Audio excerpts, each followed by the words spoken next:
Hey, Entre Fam, this is Young, and this is video 46 of 90.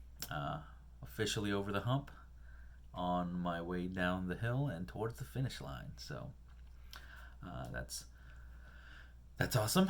I had a pretty regular day today.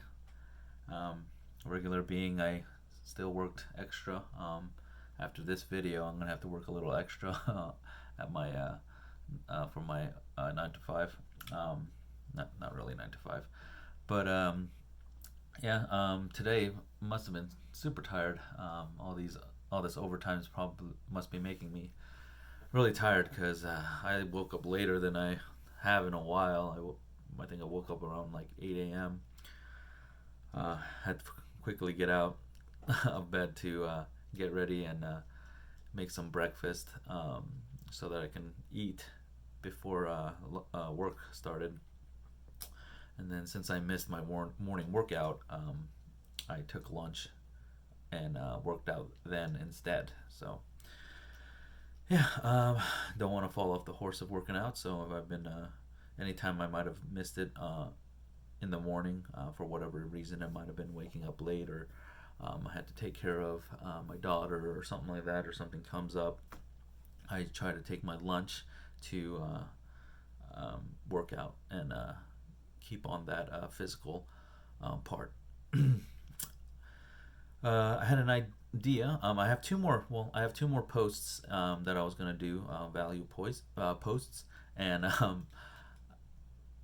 I had an idea of what to do after. Let me know what you guys think. It's kind of inspired by another member, Angie. So a little shout out to her. I think she's currently still doing her kind of like biography year by year videos, and this was kind of inspired by her. And I wasn't gonna try to do a biography year by year, but rather go back in my life and kind of think about and talk about all the wins in my life, all the significant wins. And when I say significant, I don't mean like big wins, like necessarily graduating or anything like that, but any win, no matter how big or small, that had a big impact in my life. So to make me who I am and have the values that I have. So I was thinking about doing that. So let me know what you guys think of that in the comments. But yeah, here's number 2 of the value posts I was doing. Today is going to be the personal aspect and how it fits into an awesome family life.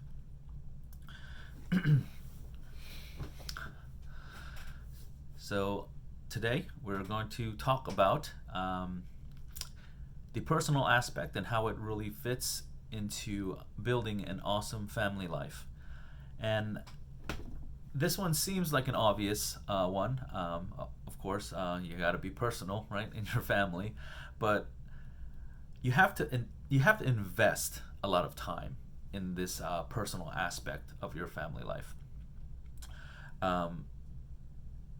But obvious as it may seem, we tend to neglect to do the personal stuff like way too many times.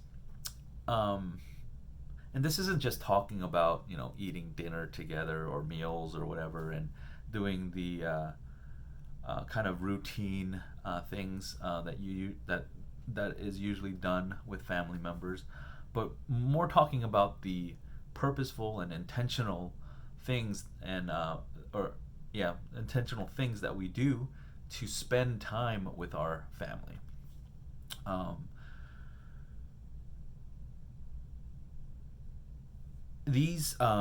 When you spend time purposefully with your family, it has so many benefits to everybody in the family unit. So, starting with the children,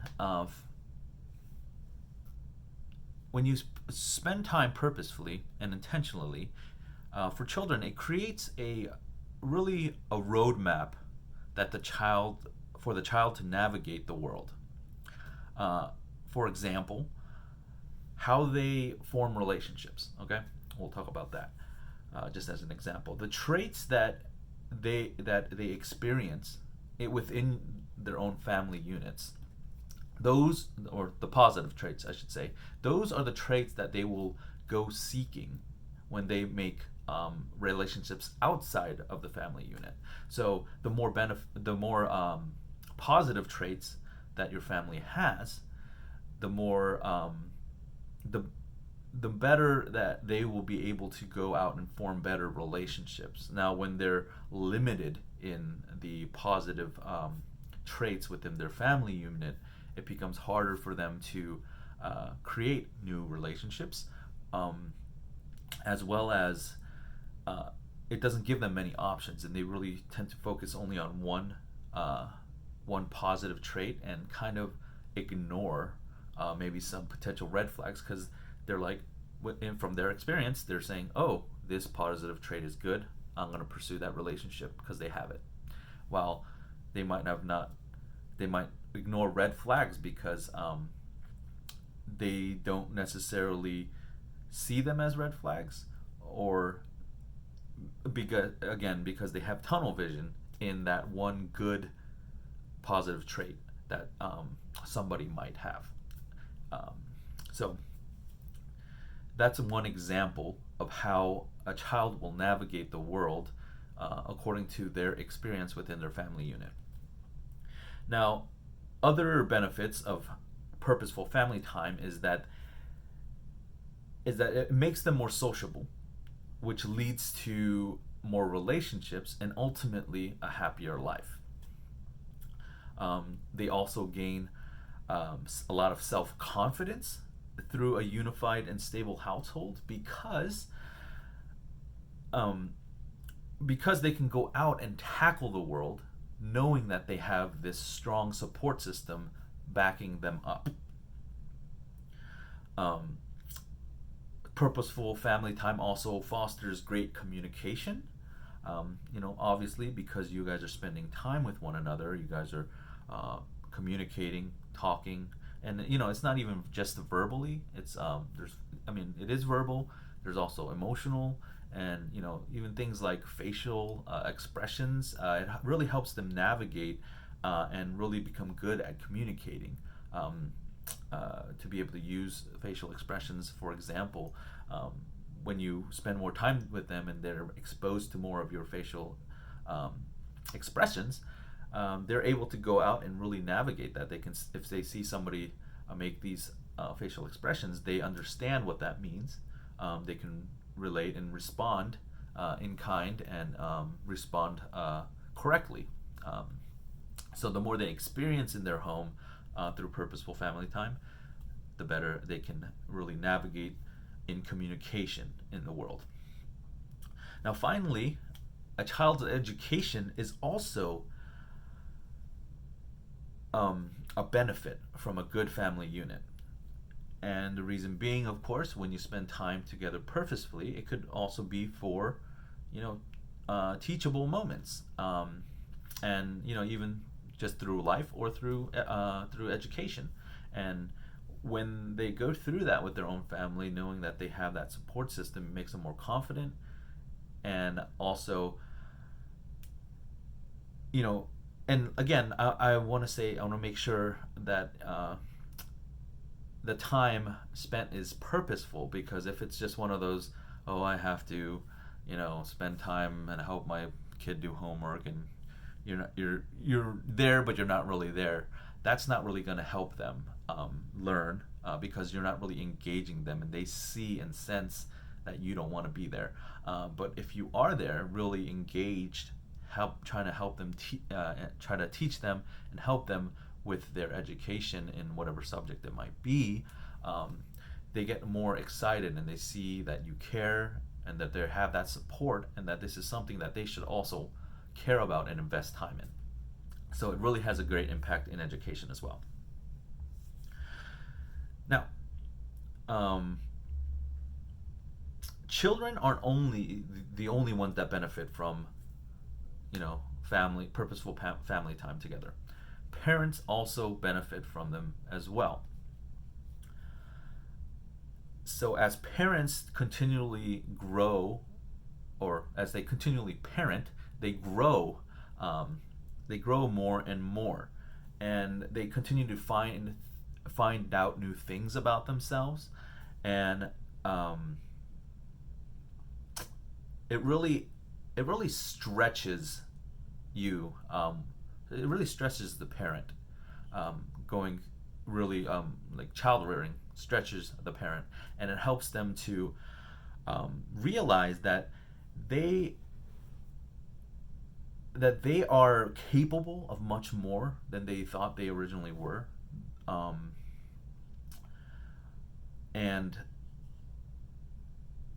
they also find out that they are able to love a lot more than they thought they were capable of as well. Being a parent teaches you to be patient.